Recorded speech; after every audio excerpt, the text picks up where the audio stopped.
Hi, hello and welcome back to F1 Challenge VB. My name is Mephisto and our epic journey through the history of Formula 1 continues today with the 8th round of the 1959 season, the Italian Grand Prix. It was held on the 13th of September, it had 21 entries, all of them took part in the race, however, 6 had to retire. The race consisted of 72 laps completed in 2 hours, 4 minutes and 5 seconds. Stirling Moss started the race from pole with Brooks in second, Brabham in third, Gurney fourth and Phil Hill started from fifth. Moss drove a superb race to win the Italian Grand Prix. Phil Hill finished in second, 46.7 seconds later. Brabham came in third, 1 minute 12.5 seconds after Moss. Gurney finished in fourth, 1 minute 19.6 seconds later, and Cliff Allison crossed the line in fifth. He was 1 lap down. Here we are at the fantastic Monza circuit where a lap starts off with a very long run down into turn 1, a fast right-hander. Turn 2 is next, a high-speed left-hander, which is followed by the double apex right-hander, the Lesmo. These two corners can be very tricky, so be cautious. Curva Via Leone is next, a high-speed left-hander. Careful not to go too wide though, as you could crash into the fences on your right. Lastly, we come into Parabolica, the final corner of the track, a 180-degree corner. Be aware that the entry is a bit tighter than the exit, but this brings us around onto the main straight, and that is a lap around the Monza circuit.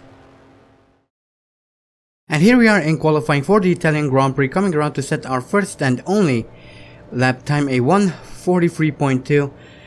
I tried to improve on this, however I couldn't. For some reason I kept messing up through each and every corner after this, and well, nothing really worked, to be honest. But anyway, here are the previous Italian Grand Prix winners.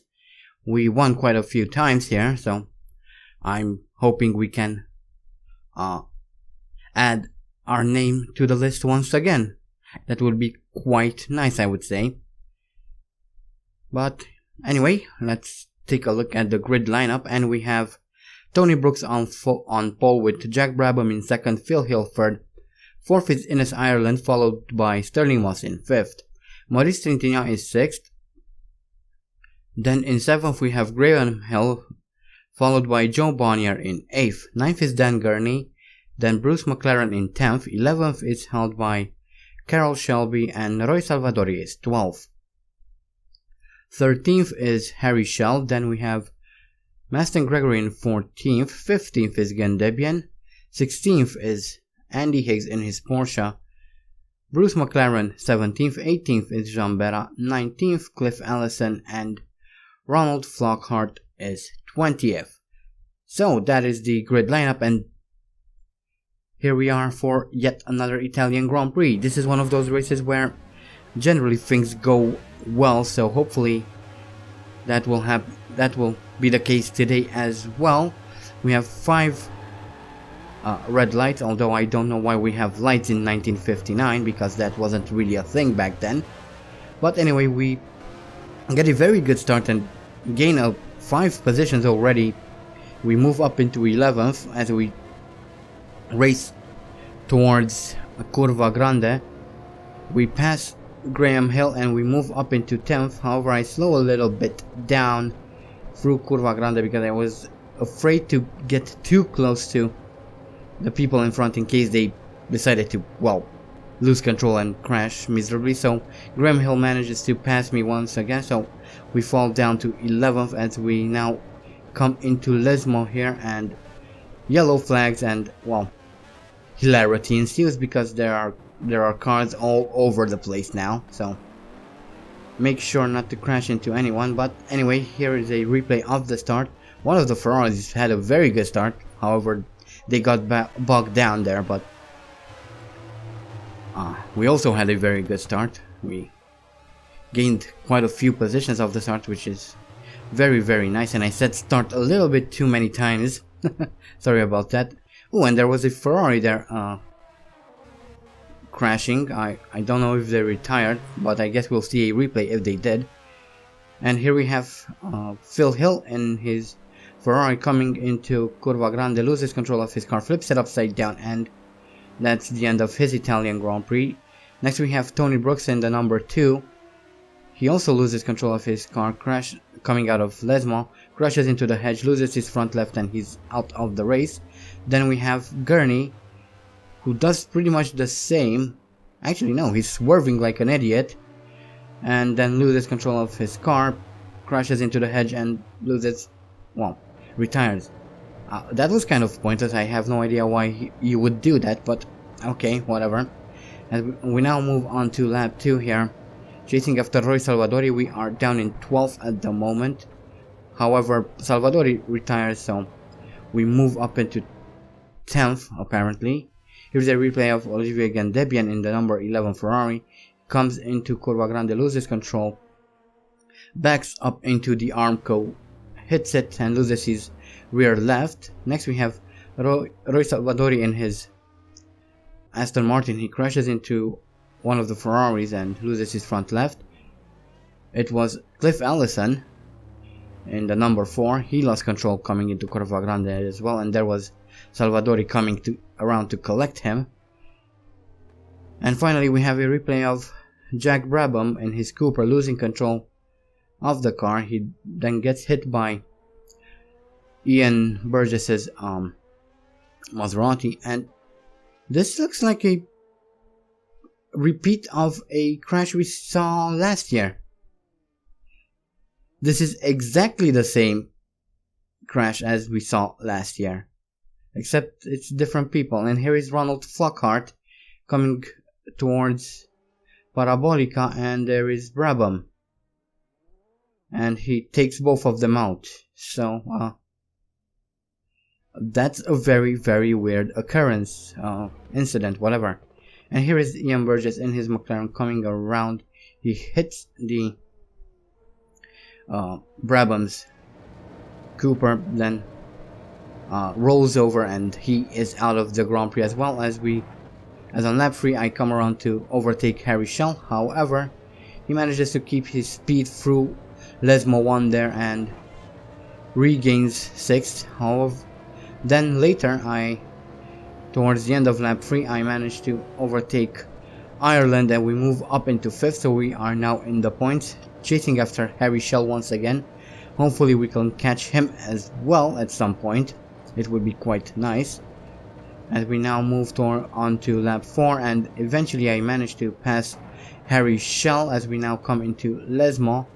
However, once again he manages to be a bit faster. However, he immediately loses control of his car, so we pretty much keep our position. As we now come around to finish lap 4, we are chasing after Sterling Moss, who is around 6.5 seconds up the road. Behind us is Ines Ireland, less than 1 second behind. And this is a replay of Harry Schell, who lost control of his car coming into Parabolica, flipped it upside down, and well, he is also out of the Italian Grand Prix. As we now move on to lap 5, chasing after Maurice Trintignant, who is about 2.1 seconds up the road. Hopefully we can catch him. I know I just said that, but... And actually we have a replay of Maurice Trintignant coming into Parabolica. He loses control of his car, and well, he then gets confused, I guess, and he doesn't know how to use his reverse gear, so we obviously get to pass him. And that was one of the Lotuses coming, who came around, hit him. He lost his rear right, and obviously he is out of the Italian Grand Prix. We are now on lap 8, chasing after Carroll Shelby. We are in 2nd place at the moment.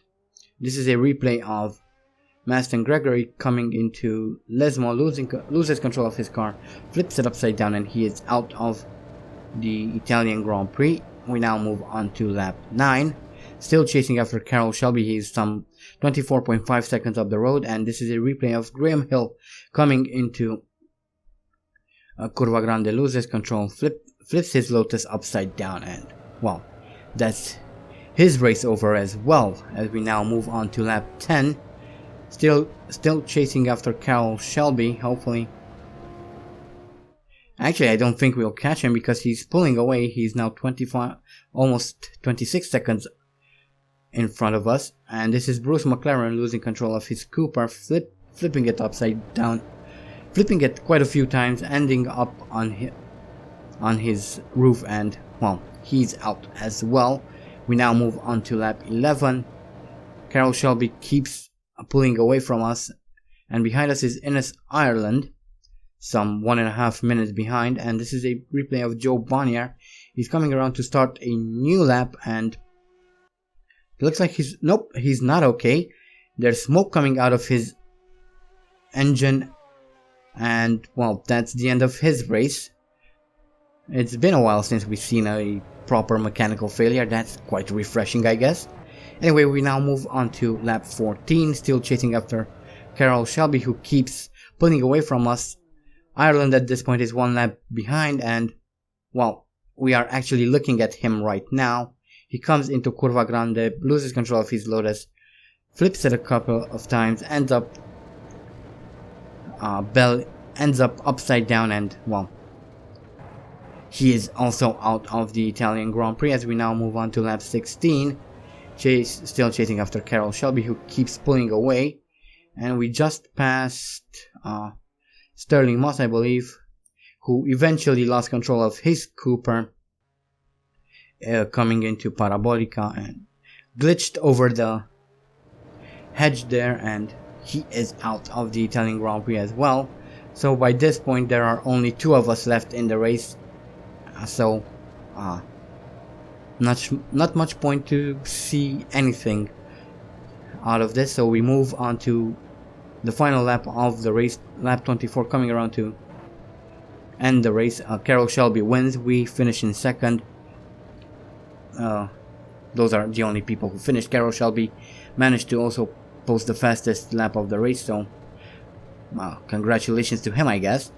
And here we have the long list of retirements, which is actually unexpected, because usually, at least in the past couple of seasons, the Italian Grand Prix saw some of the best races in terms of AI staying in the race, so I'm not quite sure what happened here, but yeah, that happened. So quite disappointing in terms of a race. But anyway, here are the career statistics, and this was Andy's 84th Grand Prix. His best start is from first, has 4 pole positions, has set 15 fastest laps. His best finishes in first, has completed 59 races, 51 of them in the points, has won 31 Grand Prix, 4 at the Indianapolis 500, 5 in Monaco, has 6 championships under his belt, has scored a total of 350 points, has retired 25 times, has experienced 1,943 out of 2,346 laps, has 6 bronze trophies, 9 silver trophies, 31 gold trophies, and as an extension, 31 podiums. And here is a quick look at the driver's standings. Andy Higgs is still in the lead, and actually he just won the 1959 World Championship, making this his 7th World Championship title, which is absolutely amazing. There's only one person in the world who actually managed to do this, and he isn't even born yet, by 1959 I mean. So yeah, the championship has been settled. There's no way anyone can win it at this point, so yeah. Anyway, Carroll Shelby moves up into second, Ian Burgess is third, fourth is Bruce McLaren, Graham Hill 5th. The last person to score points is Tony Brooks, who is in 14th, and Cliff Allison is down in 20th. So yeah, all that's left in the Drivers' Championship to see who finishes second and third, I guess. So Ian Burgess and Carroll Shelby have their work cut out for them in the last race. But anyway, let's move on to the Constructors now. And here as well, Porsche managed to win the championship with one race left in the season. Aston Martin are in second, and even if they would win at the next race, they would still be 2 points short of winning the championship. So that is that for the Constructors. Lotus are in third, Maserati 4th, and Cooper Climax are in 5th. We still might see a fight for second and third, so that's probably going to be interesting to see. But yeah, we have our winners for the 1959 Drivers and Constructors Championships, so that's pretty much it. But anyway, our next race is the United States Grand Prix. Yes, you heard that correctly. We are returning to the US, but this time we are not going to Indianapolis. We've been there early on in the season. This is going to be the first, well, at least in the context of a World Championship, the first United States Grand Prix. It's actually the second United States Grand Prix in terms of races held there and as a Grand Prix. And we will be going to a very famous circuit called Sebring. It's famous both in and outside of the United States, so this is going to be quite interesting. But anyway, that is the end of the Italian Grand Prix. quite a disappointing race, I have to say. I expected more, especially considering that for the most part the Italian Grand Prix generally produced, if not good, but decent results. So this was quite disappointing. But anyway, that is the end of the Italian Grand Prix, the end of this video. Not much more to say about that, so yeah. Don't forget to vote for next season's team, link is in the description. I also have a second channel where I will be playing all sorts of different games. At the moment I'm doing a playthrough of Need for Speed Underground 2 as well as IL2's Thermovic 1946, so if you're interested in any of that, there will be a link in the description to that as well. I hope you guys enjoyed this video, thank you all so much for watching, and as always, stay sharp.